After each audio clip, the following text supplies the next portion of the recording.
e a partir da posse do Lula já passa a ser o comportamento de um cúmplice de algo muito errado, né? E de alguém que estava ali, né, de um corpo de imprensa preparado para manter uma grande mentira, uma grande fraude. Eu sei que você não aguenta mais ouvir, eu pedi para você fazer o triplo C, curtir, comentar e compartilhar, mas eu peço porque 4 entre cada 10 pessoas sequer estão inscritas no canal e a maioria não ativa as notificações e nem curte o vídeo, e isso prejudica o nosso algoritmo. Então ajuda a gente aí. Brigadão.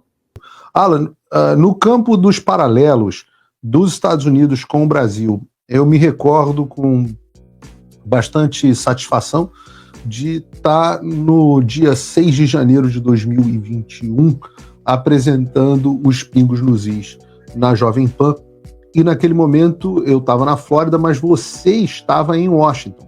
Você tinha ido a Washington DC, a capital americana, para cobrir a manifestação MAGA dos milhões que ia acontecer naquele momento e a certificação ou não das eleições americanas. E com isso você, eu não diria que estava no epicentro, porque você não estava ali no terreno do Capitólio, né, Capitol Grounds, como eles chamam, mas você estava ali muito próximo do local e viu como é que se desenrolou esse processo. 2 anos depois, você com essa experiência do futuro, já à distância, apesar é curioso, né? Você acompanhou o 6 de janeiro nos Estados Unidos e não acompanhou o 8 de janeiro no Brasil, porque você já estava aqui nos Estados Unidos. Mas você já dotado desse conhecimento, dessa experiência, o que você conseguiu perceber já naquele momento, já no momento do 8 de janeiro, de similaridade com aquela experiência de primeira mão que você teve no 6 de janeiro americano? Olha, de cara, eu percebi que aquilo iria se repetir. Eu não falei sozinho, né? Tantos outros falaram a mesma coisa, mas que eles iriam fazer algo similar com relação ao povo brasileiro. Quando eu digo eles iriam fazer, por quê? Porque, de fato, é fácil você manipular a massa, chegar dizendo... prometer, né, coisas impossíveis de serem alcançadas ou acabar querendo dar soluções mágicas, né? Eu gosto muito da expressão de um político que hoje é vice-prefeito de Curitiba, que é um político que eu admiro muito, que é o Paulo Eduardo Martins. Eu gosto muito da expressão dele, tentar dar cavalinho de pau em transatlântico. Sabe essas promessas de dar cavalinho de pau em transatlântico? Infelizmente, isso foi vendido, foi ventilado, e aí você acaba mexendo com os ânimos das pessoas, e eu vi isso acontecendo no 6 de janeiro. Eu estava hospedado no Washington Hotel, que não faz muro com a Casa Branca, mas quem abrir aí o Google Maps ou algum GPS vai poder observar bem. O Washington Hotel está do lado da Casa do Tesouro ali, e ali sim já faz muro com a Casa Branca. Eu fiquei hospedado ali no Washington Hotel, e eu vi a noite anterior do dia 6 algumas pessoas agitando gente comum, né, que hoje eu entendo muito bem que certamente eram pessoas de serviço de inteligência, ou do FBI, ou de algum serviço de inteligência, de algum grupo interessado no que aconteceu no fatídico dia 6 de janeiro nos Estados Unidos. Alguém iria sair beneficiado naquilo ali, né, o famoso cui bono, né, a pergunta latina, a quem beneficia. E quando eu vi aquilo acontecendo nos Estados Unidos, na noite anterior do dia 6, eu vi coisas similares ocorrendo no Brasil. Mesmo que não sejam agentes, né, mas o efeito psicológico e o comportamento, ele tem um padrão, né, de você agitar as pessoas. Um diz que tem uma fonte, como é que posso dizer? Como é que é? Privilegiada, né? Acho que esse é o termo. Fonte privilegiada, e ficou ali atiçando, infelizmente, as pessoas, e eu vi os chamados agentes provocadores, né, Alan? Agentes provocadores, isso. Bastante descrita, vários livros, o livro do William Blum, do Andrei Manolo, tantos livros que descrevem essa ideia de você infiltrar um pequeno número de agentes em um ambiente político que está muito tenso, ou seja, você tem a ideia do barril de pólvora, onde você chama as pessoas para esse barril de pólvora, e os agentes provocadores servem apenas como elementos de ignição. e a partir daí você tem uma série de pessoas inocentes ali, empolgadas pelo calor do momento, muito revoltadas com alguma situação, que vão lá e acabam direcionando o movimento político na direção que interessa a esses grupos que colocaram os agentes provocadores lá no local. E eu chamo atenção para isso, Alan, porque recentemente saiu a notícia de que, na época que você começou a dizer isso, e eu comecei a dizer isso, essa ideia não passava de uma teoria da conspiração. Hoje, um relatório que saiu há 2 semanas atrás do próprio FBI, do Departamento de Justiça, mostra que havia pelo menos 26 agentes do FBI dentro das manifestações do 6 de janeiro infiltrados. Do FBI, sem contar a CIA, sem contar agentes provocadores de governos estrangeiros, etc, etc. Do FBI, não é teoria da conspiração mais, são dados oficiais, 26 agentes infiltrados. E quando a gente fala desse assunto no Brasil, as pessoas falam como se você estivesse falando da coisa mais fictícia do mundo. O próprio Lenin... Quase narrando James Bond, né? Ele pensa como se fosse uma coisa inovadora.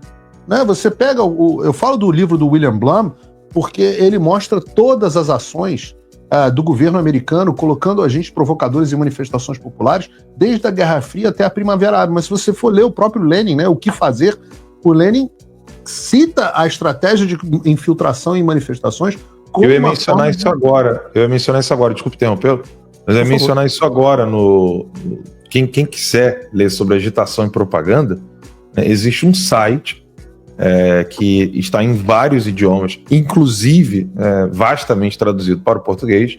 É um site cujo link é marxists.org, ou seja, marxistas, no plural, sem o A, né, marxistas.org, né, marxist.org. E lá você tem cursos de agitação e propaganda com os melhores professores marxistas. Né? Olha que chique, né? Os melhores professores comunistas do planeta, inclusive o próprio Lenin.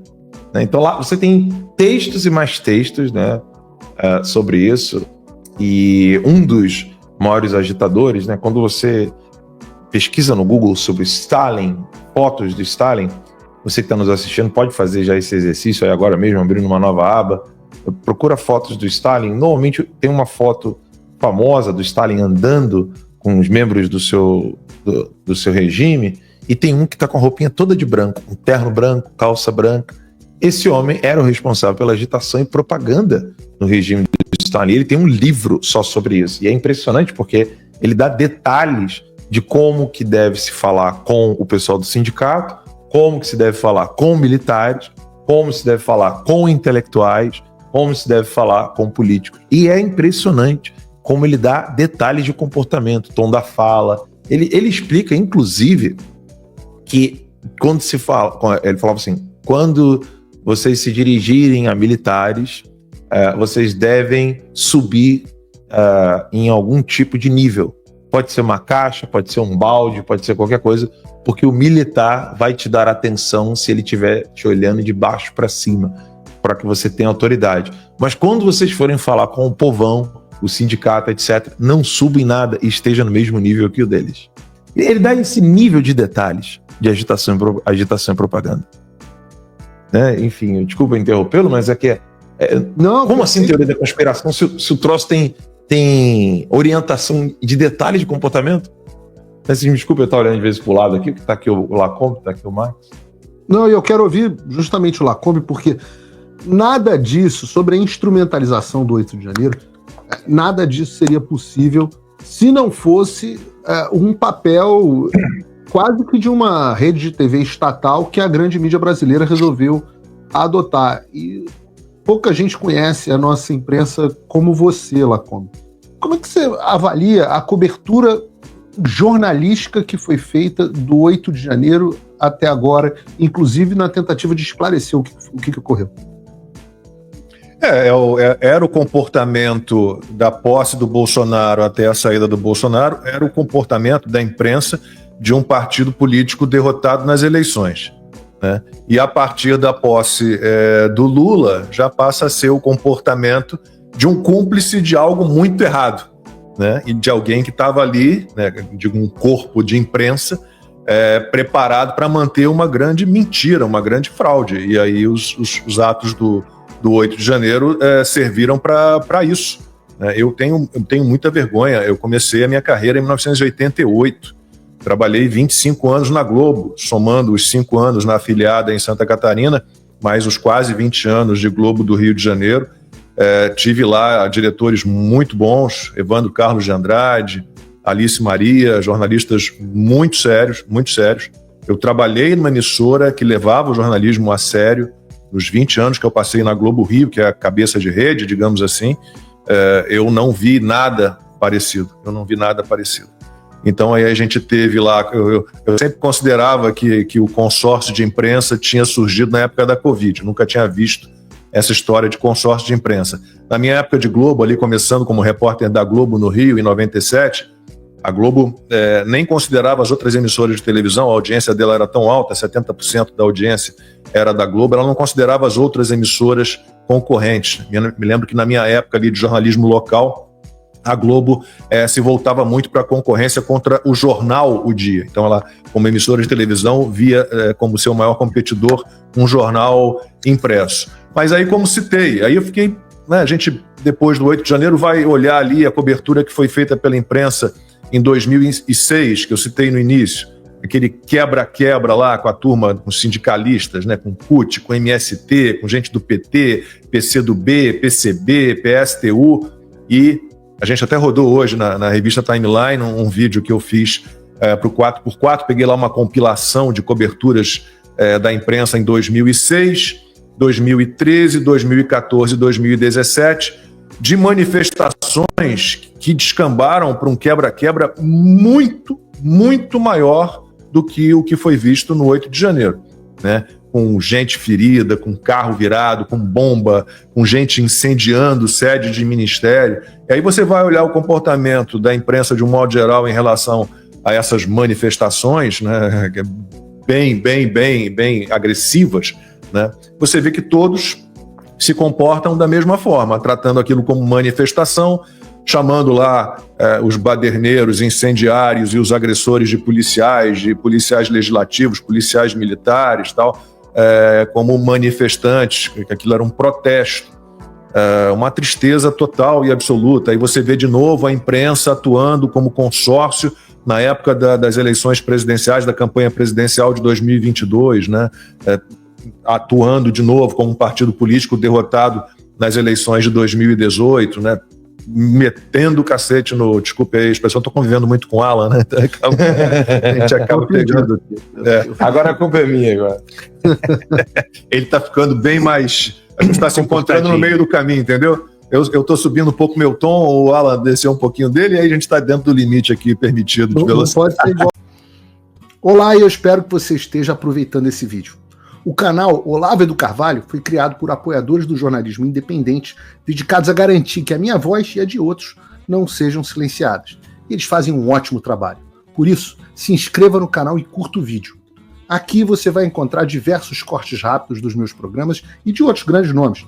Mas se você quiser assistir ao vivo o meu programa na íntegra, basta você acessar o meu canal e o site do Paulo Figueiredo Show. Está ao vivo todas as terças e quintas, às 3 da tarde. No meu site você também pode apoiar o meu trabalho. Todo o meu programa é financiado pelos assinantes e cada contribuição faz uma enorme diferença. Assinar é fácil e acessível. E eu ainda criei um cupom exclusivo de desconto para o Olavo do Carvalho que oferece 20%. Com isso, você pode me apoiar com apenas um pouco mais de $5 por mês, que é menos do que uma promoção do Big Mac. Além disso, você ganha acesso a conteúdos e análises exclusivas, além de desconto nos meus cursos. O link e o cupom estão na descrição.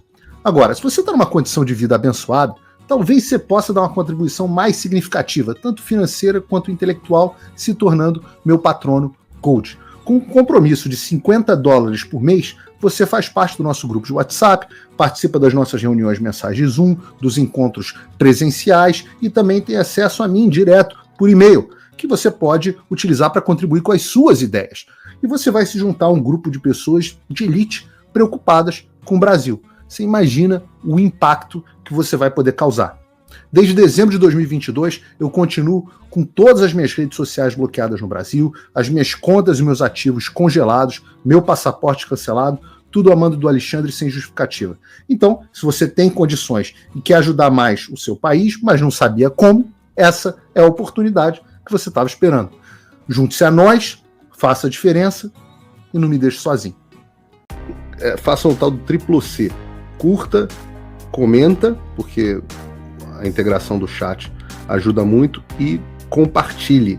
Você pode fazer essas 3 coisas que ajudam o algoritmo a aparecer. Mas eu não estou brincando não, pessoal. Dá uma paradinha agora de 1 segundo e clica no joinha, porque às vezes a pessoa já está acostumada a ouvir isso. Não. É importante que você faça isso, porque se você não fizer, inclusive atrapalha o vídeo. Parece que o vídeo é menos relevante.